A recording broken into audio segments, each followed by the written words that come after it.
नमस्कार, आप सभी का बहुत स्वागत है साधना न्यूज में और मैं हूं आपके साथ मनीष कुमार। जबलपुर में कृषि मंथन 2026 कार्यक्रम के दौरान मुख्यमंत्री डॉक्टर मोहन यादव ने 1000 कृषि सखियों के लिए राज्य स्तरीय प्रशिक्षण कार्यक्रम का शुभारंभ किया। यह कार्यक्रम 8 अप्रैल 2026 को जवाहरलाल नेहरू कृषि विश्वविद्यालय में आयोजित किया गया। देखिए खास रिपोर्ट।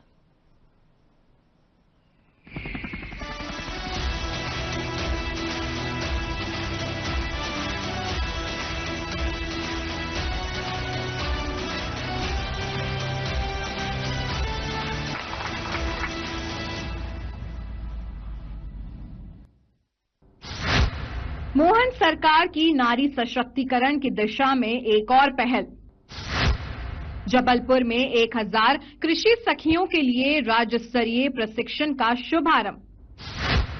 प्राकृतिक खेती के प्रति जागरूकता और जैविक कृषि तकनीकों का प्रसार करेंगी कृषि सखियां।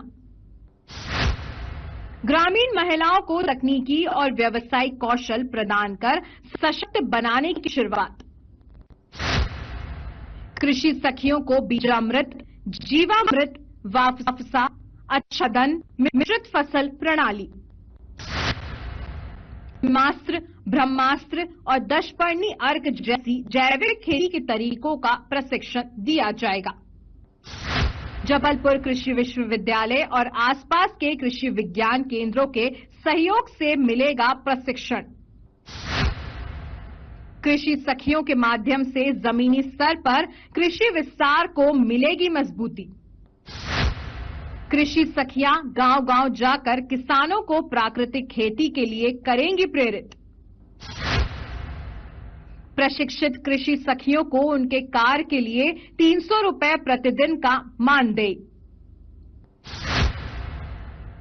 प्रशिक्षित कृषि सखियां कमा सकेंगी सालाना 60 से 80 हजार रुपए। नारी सशक्तिकरण की दिशा में मध्य प्रदेश के मुख्यमंत्री डॉक्टर मोहन यादव ने एक और सराहनीय पहल की शुरुआत की है। मुख्यमंत्री डॉक्टर मोहन यादव ने जबलपुर के जवाहरलाल नेहरू कृषि विश्वविद्यालय में आयोजित कृषि मंथन 2026 कार्यक्रम के दौरान 1000 कृषि सखियों के लिए राज्य स्तरीय प्रशिक्षण का शुभारंभ किया है। कृषि सखी योजना के तहत स्वयं सहायता समूह की महिलाओं को 56 दिनों का विशेष प्रशिक्षण दिया जाएगा, जिसमें जैविक खेती, मृदा स्वास्थ्य, बीज प्रबंधन और कीट नियंत्रण की वैज्ञानिक विधियां सिखाई जाएंगी, जिसका उद्देश्य ग्रामीण महिलाओं को पैरा एक्सटेंशन वर्कर के रूप में प्रमाणित कर उन्हें आत्मनिर्भर बनाना और किसानों को तकनीकी सहायता प्रदान करना है। 56 दिवसीय प्रशिक्षण में भूमि तैयारी से लेकर फसल कटाई, बीज बैंक, पशुपालन और जैव इनपुट बीजामृत, जीवामृत बनाना सिखाया जाएगा। प्रशिक्षण के बाद उत्तीर्ण महिलाओं को प्रमाणित पैरा एक्सटेंशन कार्यकर्ता के रूप में मान्यता दी जाएगी, जिससे उन्हें रोजगार के अवसर भी मिलेंगे। प्रशिक्षित कृषि सखियों को उनके कार्य के लिए 300 रुपए प्रतिदिन का मानदेय और 200 रुपए यात्रा भत्ता के रूप में दिया जाएगा। प्रशिक्षित कृषि सखियां कृषि एवं किसान कल्याण मंत्रालय की योजनाओं के माध्यम से हर साल 60,000 से 80,000 तक कमा सकती हैं। ये प्रशिक्षण कार्यक्रम लखपति दीदी योजना के तहत ग्रामीण महिलाओं को सशक्त बनाकर कृषि में आत्मनिर्भर बनाना और जैविक खेती को बढ़ावा देना है। प्रशिक्षण के बाद इन कृषि सखियों को ग्रामीण स्तर पर प्राकृतिक खेती को बढ़ावा देने के लिए एक मार्गदर्शक के रूप में तैनात किया जाएगा।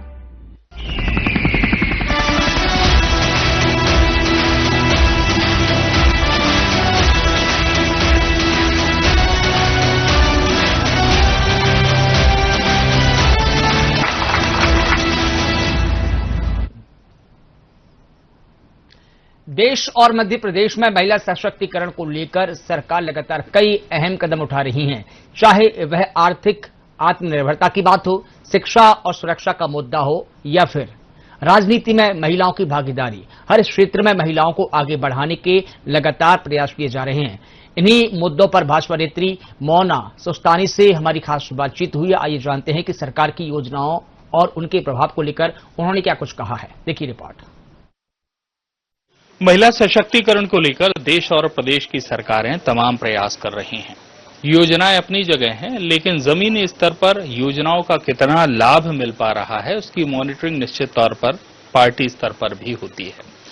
भारतीय जनता पार्टी कार्यालय में हैं हम और मोना सुस्तानी जी हमारे कैमरे के फ्रेम में कुछ क्षणों बाद आपको दिखेंगी, जिनसे हम पूछना चाहेंगे कि ये जो तमाम योजनाएं सरकार की चल रही, चाहे केंद्र की सरकार हो या मध्य प्रदेश की डॉक्टर मोहन यादव सरकार हो, उनका कितना लाभ महिलाओं को मिल पा रहा है और देश की महिला, प्रदेश की महिला कितनी सशक्त हो रही हैं। चूंकि आज का दिन इसलिए भी खास है, जबलपुर की धरती पर मध्य प्रदेश के मुख्यमंत्री डॉक्टर मोहन यादव पहुंचे थे और कृषि सखी 1000 के आसपास जो महिलाएं हैं वो सीधे खेती से जुड़ेंगी ट्रेंड होकर।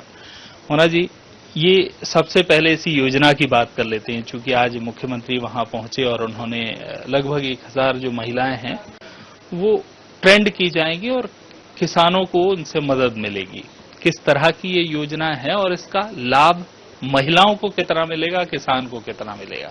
और खासतौर से ये भी समझना चाहूंगा, चूंकि आपका जो बैकग्राउंड है वो ग्रामीण बैकग्राउंड है और महिला खेती में कितनी सहायक अब तक रही है, इन चीजों से भी आप परिचित हैं। तो क्या स्थिति आप इस कृषि सखी योजना की देखते हैं? कृषि सखी योजना मैं तो बहुत धन्यवाद और आभार करूंगी आदरणीय मुख्यमंत्री जी का, मोहन यादव जी का, जिन्होंने इतनी सुंदर योजना महिलाओं को सशक्त करने के लिए और कृषि का तरीके से कैसे किसान उत्पादन ले सकते हैं उसके लिए मैं कृषि सखी योजना का आज उन्होंने आरंभ किया है। तो सबसे बड़ी बात तो ये है कि जो किसान है उसमें आप देखिए गांव में किसानों के साथ में मातृशक्ति का बराबर का योगदान होता है। बल्कि मैं समझती हूँ कि वो 9 बजे 9:30 बजे मैं अपने गांव में देखती हूँ कि वो पुरुषों का भोजन तैयार करके और बांध के दोपहर के टाइम का लेके और वो भी खेत पे जाती है। निंदाई, गुड़ाई, बीज कैसे बोना है, बोनी कैसे करनी है, कटाई कब होगी, कब आने वाला है और उसको पूरा एवरना सेवरना और यहाँ तक कि मंडी के लिए पूरा गल्ला तैयार करके वो लोग भेजती हैं। तो मातृशक्ति का बराबर का उसमें किसानों के साथ में योगदान रहता है। और ये कृषि सखी योजना है, ये मैं समझती हूँ पैरा एक्सटेंशन कार्यकर्ता जो बना रहे हैं हम, ये बहुत महत्वपूर्ण है। क्योंकि इसमें क्या है, एक तो उनको बीज की गुणवत्ता कैसी है उनको ये मालूम पड़ेगा, उनको पता पड़ेगा कि जमीन का परीक्षण उनको समझ में आएगा। तो ये जो तैयार होके 1000 मातृशक्ति महत्वपूर्ण किसान बहने जा रही हैं, निश्चित रूप से ये गांव में जाके इसका प्रचार प्रसार करेंगी और खेती का अधिक से अधिक लाभ उन लोगों को प्राप्त होगा। ये तो खेत की बात हो गई। दौर वो भी है जिस पे चर्चा हो रही है कि अब तो 33% आरक्षण भी मिल जाना है, 33% महिलाएं जो हैं वो पहली पंक्ति में दिखेंगी। इसे किस नजरिए से? देखिए, हमारे तो ग्रंथों में लिखा हुआ है, यत्र नारी पूज्यन्ते तत्र रमन्ते देवता। हम लोग सुनते आ रहे हैं और मानने में सिर्फ मैं समझती हूँ हमारी भारतीय जनता पार्टी ही एक ऐसी पार्टी है, आदरणीय हमारे प्रधानमंत्री नरेंद्र मोदी जी ही एक ऐसे व्यक्तित्व के धनी है भावनात्मक रूप से, जो महिलाओं को अंदर तक के चाहते हैं कि वो संबल बने, उनको आत्मनिर्भर बने। तो आज 33% आरक्षण बोलने के लिए कभी से तैयारी चल रही है, लेकिन कांग्रेस कभी नहीं लेके आई। उन्होंने टांग खिंचाई के अलावा कोई काम नहीं किया है। अब 33% जब आरक्षण आएगा तो बिल्कुल पूरी मजबूती से मैं समझती, एक टायर अभी हमारा चल रहा है गाड़ी का, और जब 33% आरक्षण आएगा तो भारत को विश्व गुरु बनने से कोई भी नहीं रोक सकता है। महिला सशक्तिकरण के लिए सरकारी प्रयास अपने स्थान पर हैं। आपने अपने क्षेत्र में भी प्रयास किए हैं, कुप्रथा के खिलाफ लड़ाई आपने लड़ी है, अंजाम तक पहुंची? बिल्कुल, हमारे यहाँ नातरा झगड़ा जैसी कुप्रथा है जिसके लिए हमने एक लाल चुना टीम का गठन किया है और 1635 लड़कियों से ये हमारी शुरुआत हुई थी। आज हजारों लड़कियां हमारी उस कुप्रथा के खिलाफ लड़ रही हैं हमारे साथ में मिलके हम। और मैं समझती हूँ कि एक समय बहुत जल्दी आने वाला है कि ये कुप्रथा हम बिल्कुल समाप्त कर देंगे। क्योंकि अब कहीं पे भी नातरा झगड़ा की बात होती, बाल विवाह की बात होती, बाल सगाई की बात होती है, या लड़की का पुनर्विवाह करा के पैसा लेने की बात होती है, तो लोग घबराते हैं कि ऐसा ना हो कि लाल चुनर की टीम की किसी बच्ची को ये सूचना मिल जाए और तुरंत हमारे ऊपर अटैक हो जाए। और इसमें लाल चुनर केस में मैं आपको बताऊं कि हम 276 बच्चियों का रेस्क्यू करा के पुनर्विवाह करा चुके हैं और 827 केसेस हमने बिना लेन देन के सॉर्ट आउट किए हैं, जिसका रिकॉर्ड मेरे पास अवेलेबल है। और अभी भी कई केसेस ऐसे हैं जिसके लिए हम लगातार फाइट कर रहे हैं। मुझे लगता है उनको भी हम चंगुल से बचा पाएंगे और नई जिंदगी दे सकेंगे सकेंगे, उनकी जिंदगी को सुधार कर सकेंगे, वापिस से वो खुशहाल होकर अपनी जिंदगी जिए। ये जो हालात हैं, जिस नातरा झगड़ा प्रथा की आप बात कर रहे हैं, ऐसा नहीं लगता है कि महिलाओं को कमजोर किया गया, एक समय में कमजोर रखा गया और इसके कारण ये हालात बने कि अब नातरा झगड़ा जैसी प्रथा राजगढ़ में है और भी देश के विभिन्न हिस्सों में तमाम तरह की जो स्थितियां हैं। वर्तमान में जो सरकारी स्तर पर प्रयास हो रहे हैं, योजनाओं के जरिए एक संबल देने का प्रयास महिलाओं को हो रहा है, ये भी एक तरह का परमानेंट इलाज है इस तरह की बीमारियों का। बिल्कुल बिल्कुल है, लेकिन बात यह है कि वो महिला को हम कोट कर सकें, हम उसके सामने, वो हमारे सामने आ सके, तभी हम उसको किसी तरह से उसकी मदद कर पाएंगे। तो कई मातृशक्ति ऐसी हैं कि वो हम नजर के सामने नहीं आ पाती हैं, तो हम उन लोगों के लिए कुछ कर नहीं सकते। लेकिन जो योजना है बराबर उनसे महिलाएं, अब आप देखिए स्व सहायता समूह के अंतर्गत कई महिलाएं हैं जो आत्मनिर्भर हुई हैं। आज हम जब बात करते हैं आत्मनिर्भर भारत की, तो इतने सारे उत्पादन हैं जो मातृशक्ति के हमारे सामने होते हैं, जो हाथों से बनाती हैं और खुद संबल उनको मिल रहा है, वो खुद मजबूत हो रही हैं।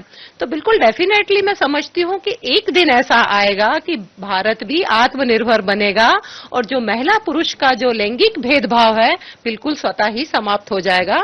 और इसके लिए हमारे यशस्वी प्रधानमंत्री जी का हम जितना आभार व्यक्त करें उतना कम है। बहुत धन्यवाद बातचीत के लिए। तो निश्चित तौर पर शिक्षा का असर, सरकारी प्रयासों का असर महिलाओं को देश और प्रदेश में आत्मनिर्भर बना रहा है। तमाम योजनाएं हैं, उन योजनाओं से जुड़ना, उतना जागरूक होना बेहद जरूरी है। तो शायद सरकार के स्तर पर हो रहे प्रयास तभी फलीभूत होंगे जब आप स्वयं भी उन विषयों को लेकर जागरूक होंगे। कैमरामैन अभिलाष तिवारी के साथ हित किशोर शर्मा।